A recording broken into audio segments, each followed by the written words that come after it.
Di sini pola yang ingin dibentuk oleh Yosef Andino sebenarnya adalah kesamaan visual. Jadi kalau diperhatikan editing ya, dia tuh perhatikan bentuk-bentuk objek dari satu adegan, terus tuh cut ke objek yang bentuknya serupa di adegan berikutnya. Contohnya gebuk kasur sama begitu gebuk apa gitu lupa. Terus ada botol Coca-Cola, botol bensin. Terus sampo-nya Ning sama sampo-nya Jarot kalau nggak salah. Di situ dia ingin dari hubungan bentuk itu, bentuk visual itu, dia baru memetakan oke, ini loh bedanya. Yang satu lo bosen isi bensin seharian sendirian yang dia jaga selama berapa menit itu adegan. Yang satu lo lagi berasik masuk sampo di kamar mandi ini lo pakai sendirian tanpa ada yang menemani. Sampo di sini ada yang menemani. Gebuk kasur ini rutinitas rumah tangga yang harus lo jalani, satu lagi enggak. Maksudnya itu yang terbangun, logika yang terbangun gitu. Ada kesamaan visual, tapi ada perbedaan rasa dan ada perbedaan sistem yang mereka jalani. Yang satu rumah tangga, yang satu dua sistem. Dan sebenarnya film. Ada satu film spesifik yang mengingatkan gue sama film ini. Filmnya Tsai Ming-liang. Tsai Ming-liang, sineas Taiwan, Vive l'Amour, tentang perselingkuhan juga.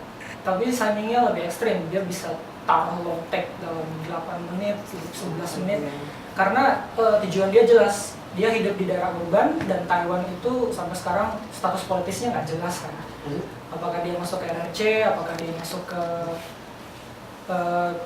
Asia yang lain atau gimana gitu. Karena kulturnya dia masih dekat dengan RRC, tapi secara politis dia lebih dekat ke barat. Dan ideologis barat ini yang mempengaruhi ekonomi sehingga Taiwan sangat berkembang, sangat maju, sehingga manusianya adalah manusia urban, metropolitan. Dan dia bikin film-filmnya dengan pernyataan bahwa gue melihat orang-orang Taiwan ini, terutama anak mudanya, makin lama menjadi makin kayak batu. Manusia-manusia urban yang hidup terus-menerus, bangun pagi, ngelakuin rutinitas, terus malam dugem, tidur pagi lagi, bangun lagi, chat sama orang, malam dugem lagi, bangun lagi gitu. Jadi kayak batu, jadi kayak empatinya lama-lama hilang, kemampuan inovasi dia lama-lama hilang. Jadi dia bilang supaya orang-orang ini tidak lagi menjadi batu, gue bikin film ini.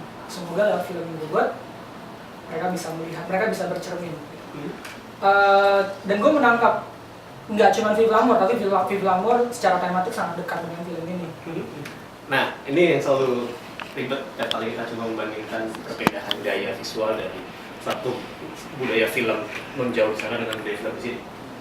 Ribetnya adalah apakah memang benar itu, dan kedua apa yang sebenarnya mau diambil, kemasannya atau reasoningnya, pemahaman dibalik gue milih alasan itu. Gue milih gaya seperti itu, gaya visual seperti itu. Yang lo jelasin tadi itu reasoning dari style long-take yang dipakai oleh settingnya. Dan buat gue tuh pakai SWOT buat Taiwan. Apa? Hanya berlaku buat Taiwan. Untuk kasus ini ya. Maksudnya kita bisa, soalnya ada lagi kan Wong Kar-wai juga sering melakukan itu. Di Hong Kong. Di Hong Kong. Filmmaker Thailand yang generasi 2000 ke atas itu udah kayak bahasa baku mereka mungkin. Tapi again konteksnya berbeda. Di Thailand, believe it or not, alasan mereka pakai long take sederhana karena komputer nggak kuat. Komputer nggak kuat dan mereka sering cuma pakai satu kamera. Alasannya teknis nggak ada ideologi sama sekali. Maksudnya, bro, komputernya cuma Pentium berapa waktu itu gitu dengan motherboard ya elah apa dengan kartu VGA kayak gimana. Daripada gue capek yang gitu banyak, mending gue syutingnya satu adegannya cukup gitu. Ganti adegan lain. Tapi kemudian dia mengeluarkan pernyataan seperti itu. Apa itu? Tadi lo bilang Taiwan kan? Thailand. Oh Taiwan, gue dengar Taiwan. Di Thailand seperti itu jadi.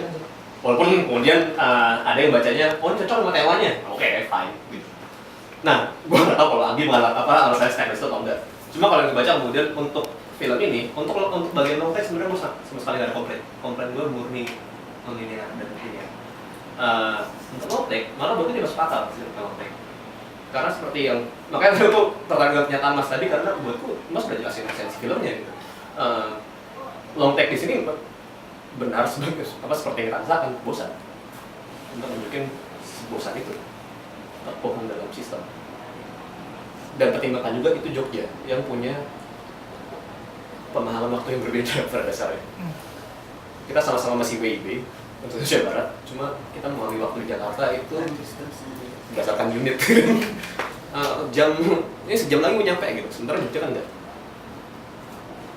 Jogja itu pada dasarnya berdasarkan minuman atau rokok, serokokan lagi, segelas lagi, minuman teh lagi, serokok lagi. Maksudnya waktu subjektif sesubjektif itu gitu.